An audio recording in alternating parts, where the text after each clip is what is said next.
E aí galera, beleza? Como é que vocês estão? Eu espero que vocês estejam bem.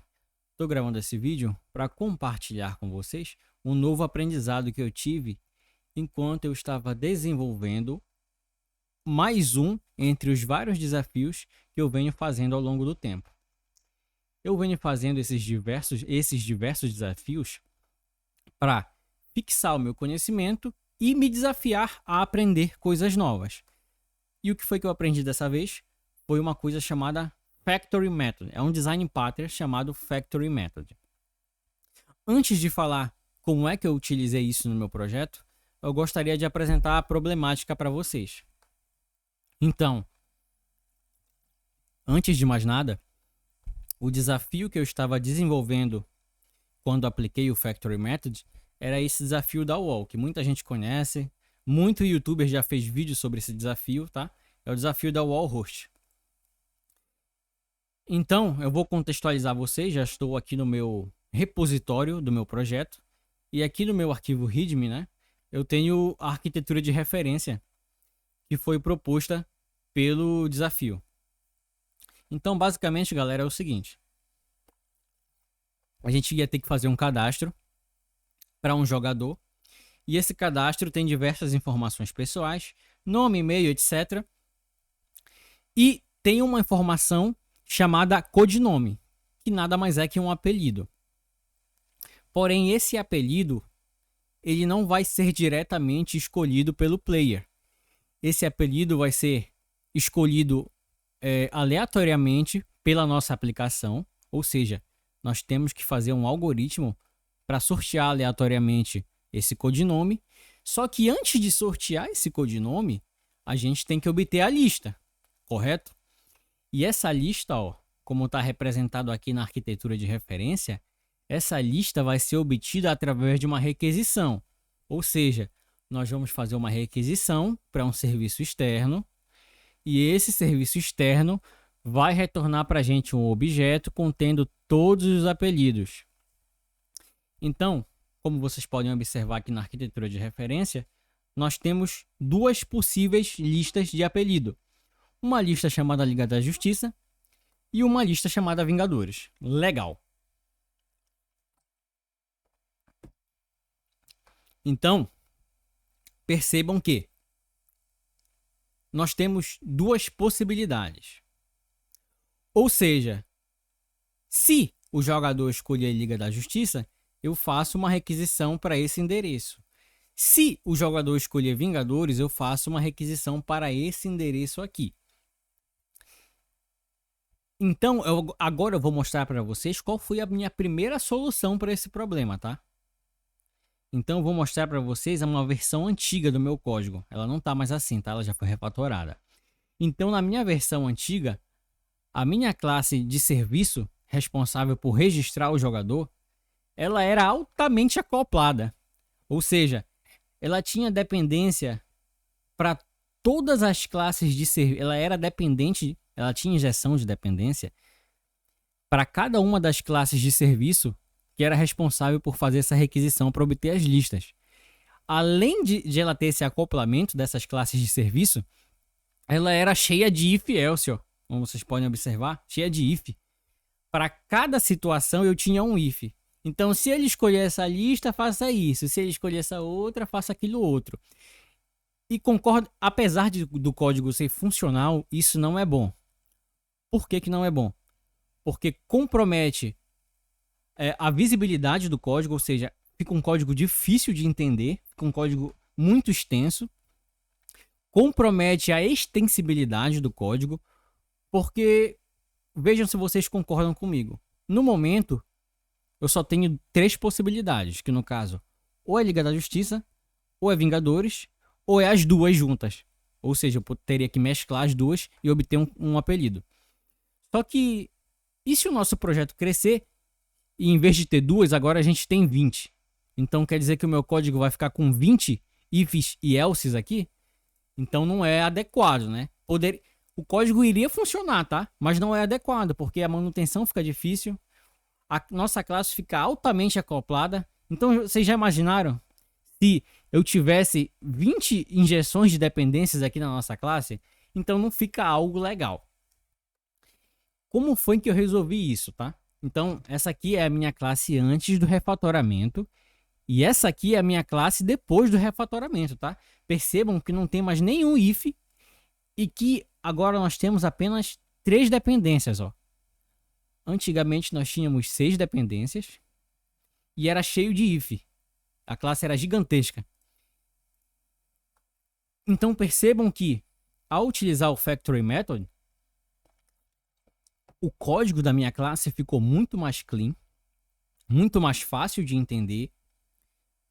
A aplicação ficou mais extensível. E além do mais, eu reduzi o acoplamento da minha classe de serviço. E como foi que eu utilizei o Factory Method? Agora sim. Então, eu que fiz essa ilustração, tá? No Paint. Me perdoe se não ficou muito boa. Eu fiz aqui uma ilustração para entender como que o nosso código ficou organizado. Então, basicamente, galera, é o seguinte. Eu tenho uma interface principal. E essa interface principal possui um método genérico. E esse método genérico possui um retorno. No caso desse exemplo aqui que eu estou mostrando para vocês, ó, o nosso método genérico da interface principal retorna uma string. E o que isso quer dizer? Quer dizer que todas as implementações da interface principal precisam retornar também uma string. Ou seja,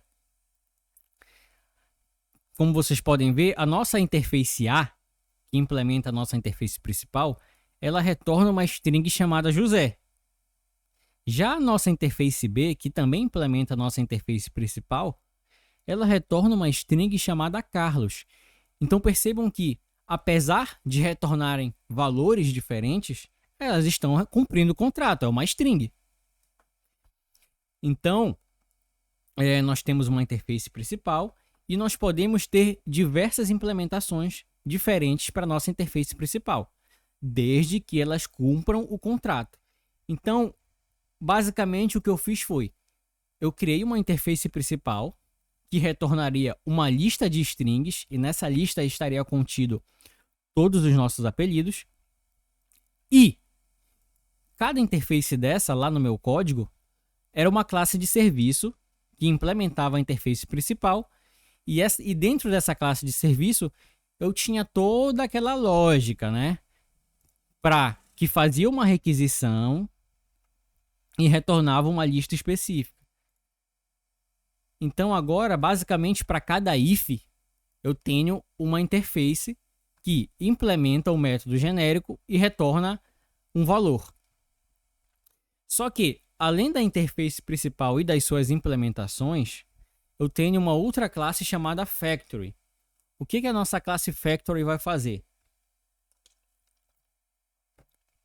Ela basicamente vai conhecer todas as implementações da nossa interface e vai catalogar essas implementações. E como é que vai funcionar essa catalogação? Para cada instância, ela vai atribuir uma chave. E para que vai servir essa chave? Vai servir justamente para ela saber que instância ela deve retornar. Ou seja, se a gente fornecer o valor 1, a gente retorna uma instância A. Se ele fornecer o valor 2, a gente retorna uma instância B. Então percebam que mediante a isso, a gente não precisa mais ter a injeção de dependência para cada interface. A gente precisa apenas ter uma injeção de dependência para a classe Factory, porque a classe Factory sim vai conhecer todas as interfaces e vai nos retornar a interface mais adequada. Então aqui na nossa ilustração, ó, eu até fiz uma ilustração. Ó. Então o desenvolvedor entrega uma chave contendo um valor para a classe Factory e a nossa classe Factory, a partir do valor dessa chave, retorna a instância que está catalogada com essa chave. Então no caso, ó, o desenvolvedor fornece uma chave com valor 1, a nossa classe Factory verifica qual instância contém essa chave e retorna. Ó. No caso aqui ele está retornando a instância A. Então, eu vou mostrar para vocês como ficou isso aqui no nosso código, né? Pegar aqui o meu código mais recente, vou abrir aqui o meu repositório. Na verdade, já estou no meu repositório, né? Então, vou abrir aqui a minha classe de serviço, ó.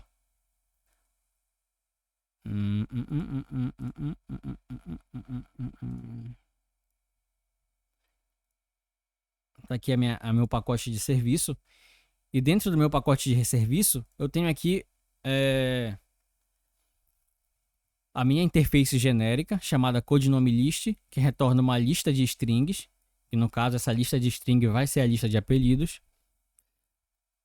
Eu tenho as implementações dessa interface genérica. No caso, se o rapaz escolher que ele quer que o nome dele, que o apelido dele seja retirado das duas listas, eu tenho essa implementação. Se ele escolher a Liga da Justiça, eu tenho essa. E se ele escolher os Vingadores, eu tenho essa. E aqui é a nossa classe Factory, que conhece todas as implementações e cataloga elas, ó, atribuindo uma chave para cada implementação. Estão vendo? Ele atribuiu a chave Vingadores a essa implementação. Então, quando o Joãozinho lá for fazer o cadastro dele, ele vai mandar na URL, ó, um parâmetro chamado Vingadores, ou um path, ou um parâmetro, ou um path chamado Vingadores. E aí nós vamos utilizar dessa chave que ele está mandando na URL da requisição para verificar qual lista nós devemos carregar. Então, basicamente é isso, galera. O Factory Method, ele me ajudou muito a melhorar a extensibilidade do meu código e a diminuir o acoplamento da minha classe, além de deixar o código mais clean. Então, é isso daí. Valeu!